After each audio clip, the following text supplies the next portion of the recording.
Bonjour à tous, très content de vous retrouver aujourd'hui pour cette vidéo consacrée à la partie mathématique du Taj Mahal. On va s'entraîner sur des questions de calcul et de conditions minimales. Aujourd'hui, le thème de cette vidéo, ça va être toutes ces questions de course entre des véhicules sur une piste. Donc voilà, à partir de cette question, ça va nous permettre d'avoir d'autres points comme le PPCM, comme la proportionnalité inverse. Donc voilà, ça va être intéressant. C'est parti, on démarre tout de suite par la première question. Question de calcul. Donc ici, on a Hamilton qui fait un tour de piste en 56 secondes quand Alonso met 84 secondes.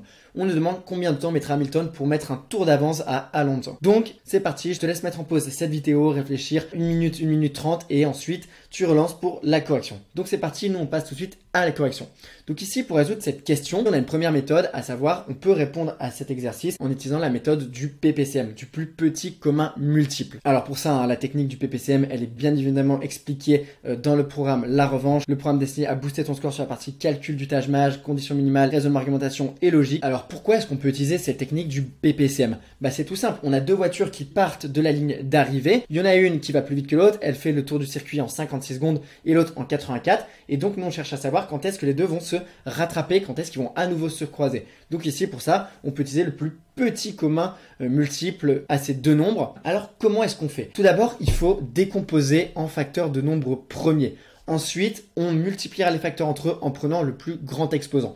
Bon alors c'est toujours plus clair quand on met ça en action. Donc voilà, ici concrètement, comment on fait le PPCM de 56 et de 84? Dans un premier temps, je décompose en facteur premier 56. 56 c'est 7 fois 8. Mais 7 fois 8, on peut encore décomposer. 8, c'est 2 fois 2 fois 2. Donc ça donne 7 fois 2 fois 2 fois 2. Et donc ça nous donne en fait 7 fois 2 puissance 3. Je vais faire la même chose avec 84. 84, c'est 4 fois 21. Ici, je peux encore déposer à la fois 4. 4, c'est 2 fois 2. Et 21, c'est 3 fois 7. Donc c'est la même chose que 3 fois 2 fois 2 fois 2. Et là, ça y est, on ne peut plus décomposer aucun de ces chiffres. Et donc ça nous donne au final 7 fois 2 au carré fois 3. Voilà, là, on vient de décomposer nos deux nombres en facteurs de nombres premiers. Ensuite, donc, comment est-ce qu'on fait? On doit multiplier les facteurs entre eux en prenant le plus grand exposant. Donc ici, on va prendre 7 et on va le prendre au plus grand exposant. Là, 7, dans les deux cas, il est puissance 1. Donc on prend 7. Ensuite, on a 2. On va prendre celui qui a le plus grand exposant. Donc, c'est 2 puissance 3. Et enfin, on a 3. Là, on n'a que 3 dans le 84. On a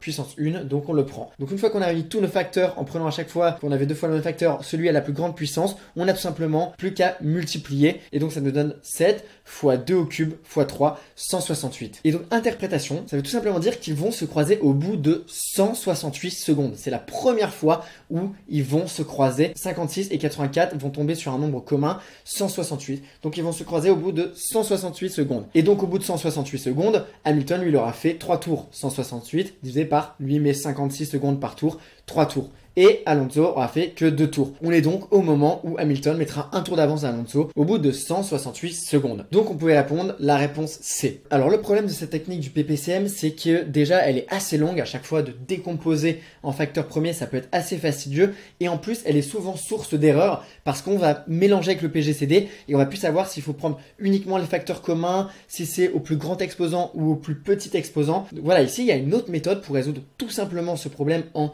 15 secondes chrono, et donc c'est ce qu'on va voir maintenant tout de suite. Ici l'astuce, c'est tout simplement qu'il faut exprimer la vitesse de l'un en fonction de l'autre en fractions, puis simplifier au maximum. Une fois qu'on obtient cette fraction simplifiée de la vitesse de l'un en fonction de l'autre, on a tout simplement le nombre de tours que fait l'un en fonction de l'autre. Donc c'est parti ici. Voilà, ici on a Alonso et Hamilton. L'un fait en 84 secondes, l'autre en 56 secondes le tour de la piste. Et donc on a notre rapport entre les deux. On va simplement la simplifier au maximum. Donc ça c'est la même chose que 42 sur 28. Donc ça on simplifie par 2 parce que ce sont des nombres pairs. C'est la même chose que 42 divisé par 28. Ici 42 et 28, je reconnais la table de 7. C'est 6 fois 7 et 4 fois 7. Donc ça nous donne 6 quarts et on peut encore diviser par 2, ça nous donne 3 demi. Et là on a notre rapport de temps. C'est-à-dire que là, pour parcourir une distance X, pour parcourir une certaine distance, pour parcourir un tour de piste, Alonso va mettre 3 secondes quand Hamilton va mettre seulement 2 secondes. Autrement dit, ça veut dire que le temps d'Alonso pour faire un tour de piste est égal à 3 demi le temps de Hamilton. Et donc ça veut tout simplement dire que si le temps d'Alonso pour faire un tour, c'est 3 demi le temps d'Hamilton, la vitesse d'Alonso, elle est égale à 2 tiers de celle d'Hamilton, puisque vitesse et temps sont inversement proportionnels. Donc ici, si on a notre rapport de temps qui est égal à 3 demi, 3 pour Alonso et 2 pour Hamilton, ça c'est le rapport de temps. comme c'est inversement proportionnel, notre rapport de vitesse, ça va être tout simplement l'inverse. Donc le rapport de vitesse, il est égal à 2/3. Et donc une fois qu'on a notre rapport de vitesse, là on peut appliquer notre astuce, puisque nous il faut exprimer la vitesse de l'un en fonction de l'autre sous une forme de fraction que l'on réduit. Et là on a bien notre rapport de vitesse. Donc là ça veut dire que quand Alonso fait 2 tours, Hamilton en fait 3. Alors ici voilà, si ça t'intéresse, tu peux mettre en pause sur cette slide, c'est la démonstration que le temps et la vitesse sont inversement proportionnels. C'est la démonstration, voilà, ça c'est pas nécessaire. Toi ce que tu vas apprendre c'est simplement que la vitesse et le temps sont inversement proportionnels. Donc le concept de la vitesse et du temps qui sont inversement proportionnels, c'est un concept absolument clé au Taj Mahal. Voilà, c'est bien évidemment repris dans le programme La Revanche, le programme destiné à te faire progresser sur la partie calcul, la partie mathématique du Taj Mahal.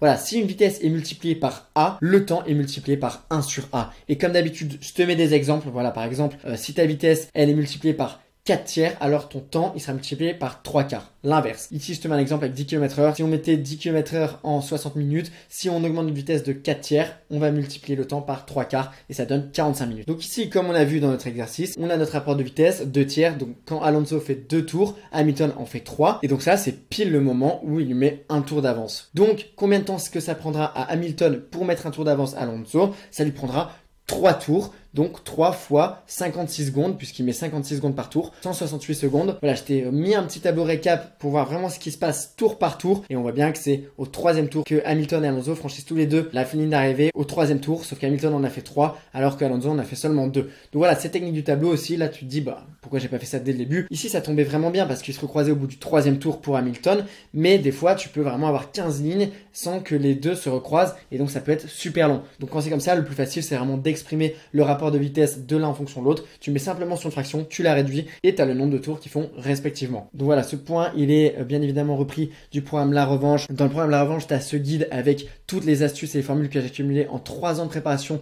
sur la partie calcul, conditions minimales, raisonnement, argumentation et logique du Taj Mahal. Tu as également un site internet pour t'entraîner et 9 vidéos comme celle que je suis en train de te faire aujourd'hui. Mais nous, on passe tout de suite à la deuxième question. Deuxième question, question de conditions minimales. Paul et Hugo font un karting. Au bout de combien de tours Paul va dépasser Hugo? Première information, la piste mesure 1,5 km. Deuxième information, la vitesse de Paul est égale à 140% celle d'Hugo. Je te laisse mettre en pause cette vidéo et quand tu es prêt, tu relances ta vidéo pour la correction. Allez, correction, c'est parti. Donc ici, voilà. Si on s'en fie à la première information, on sait déjà que ça va pas être possible. La piste, elle fait 1,5 km. Bon, bah, ça nous dit pas au bout de combien de tours Paul va dépasser Hugo. Évidemment, cette information prise seule, elle nous permet pas de répondre. Ok, la vitesse de Paul est égale à 140% celle d'Hugo. Bon, est-ce que ça nous dit au bout de combien de tours est-ce que Paul va dépasser Hugo? Bon, voilà, 90% des candidats vont vraiment se dire, bon, bah, non, il faut le cumul des deux réponses. Et là, on va pouvoir essayer de trouver au bout de combien de tours Paul va dépasser Hugo. C'est sûrement la réponse C ou alors la réponse E. Mais nous, comme on vient de voir en calcul, quand on a un rapport de vitesse, on peut trouver au bout de combien de tours les personnes vont se dépasser. Et ici, la vitesse de Paul égale 140% celle d'Hugo. Bon, bah, ça peut aussi s'écrire comme quoi la vitesse de Paul est égale à 1,4 fois la vitesse d'Hugo, ou encore vitesse de Paul égale 7/5 la vitesse d'Hugo. Voilà, nous on est à l'aise avec les ratios, ça c'est vraiment absolument à connaître par cœur au Taj Mahal. Ils sont repris dans le guide de la préparation mathématique du Taj Mahal. Tu as un site internet également pour t'entraîner là-dessus. Mais donc ça, nous c'est automatique, 140%, c'est la même chose que 1,4, que 7/5, c'est les ratios à connaître. Et donc si on a traduit ces 140% en fractions, 7/5, bon bah là on peut appliquer notre formule qu'on vient de voir. Quand on exprime la vitesse de l'un en fonction de l'autre en fraction et que l'on simplifie au maximum, on obtient le nombre de tours que fait l'un quand l'autre fait X tours. Donc ici, la vitesse de Paul égale à 7/5 de la vitesse Hugo. C'est-à-dire que quand Paul fait 7 tours, Hugo fait 5 tours. Et donc, on peut répondre au bout de combien de tours Paul va dépasser Hugo. On a juste à diviser encore par 2 cette fraction pour qu'il y ait juste un seul tour d'avance. Tu vois, là, il y a 2 tours d'écart entre les deux. Ça donne 3,5 sur 2,5. Quand Paul aura fait 3 tours et demi, Hugo aura fait 2 tours et demi. Il aura un tour d'avance à ce moment-là. Donc ici, pour notre question numéro 2, la proposition 2, elle était suffisante. On a un rapport de vitesse, on l'exprime sous forme de fraction qu'on met au minimum, on la réduit et on a directement le nombre de tours que l'un fait en fonction de l'autre. Donc avec un simple rapport de vitesse, j'obtiens le nombre de tours après lesquels ils vont se dépasser. Donc la proposition 2 est suffisante et donc la bonne réponse à cette question de condition minimale, c'était la réponse B. Donc ici voilà, c'était bien évidemment dans le programme La Revanche, tu as le cas du dépassement et de tours sur piste. Voilà, quand tu as un rapport entre deux vitesses, on peut déterminer au bout de combien de tours on va dépasser. On peut pas déterminer la distance, on peut pas déterminer le temps, mais vraiment uniquement le nombre de tours. Et là où c'est intéressant, c'est que si on a ce rapport de vitesse plus le temps d'avance, là on va pouvoir trouver le temps de rattrapage et le temps de dépassement, pas uniquement le nombre de tours. Donc voilà, cette page c'était juste un extrait du guide de la préparation de mathématiques du Taj Mahal. Voilà, si tu es intéressé par ce guide qui reprend toutes les astuces et les formules que j'ai accumulées au bout de 3 ans de préparation sur la partie calcul, RA, conditions minimales et logique, sache que tu peux te procurer le programme La Revanche. Le programme La Revanche, c'est un programme destiné à booster ton score sur cette partie mathématique. Il est composé donc de ce guide qui fait la méta-analyse de toutes mes révisions, plus un site internet d'entraînement pour t'exercer sur les valeurs à connaître absolument par cœur au Taj Mahal, les cubes, les carrés, les puissances, les tables de 13, 17, 19, parité, les rangs alphabétiques. Et enfin, tu as 9 vidéos comme celle que je suis en train de te faire aujourd'hui. La seule différence près, c'est que là, je te lis vraiment mes meilleures formules et les formules inédites surtout que tu ne retrouveras pas dans les ouvrages classiques de préparation tels que la Bible ou le Grand Manuel. Donc voilà, si tu es intéressé par ces 9 cours en vidéo, on voit vraiment toutes les formules et astuces inédites que tu trouveras nulle part ailleurs, plus le guide de la préparation Taj Mahal qui là fait vraiment la synthèse de toutes les formules, à chaque fois illustrées par des exemples pour que tu saches quand les utiliser, et le site internet privé d'entraînement pour t'exercer sur les valeurs à connaître par cœur au Taj Mahal. Sache que tu peux te procurer le programme La Revanche dans le lien de la description de cette vidéo. En attendant, je te souhaite bon courage pour tes révisions et on se retrouve à très bientôt pour une nouvelle vidéo.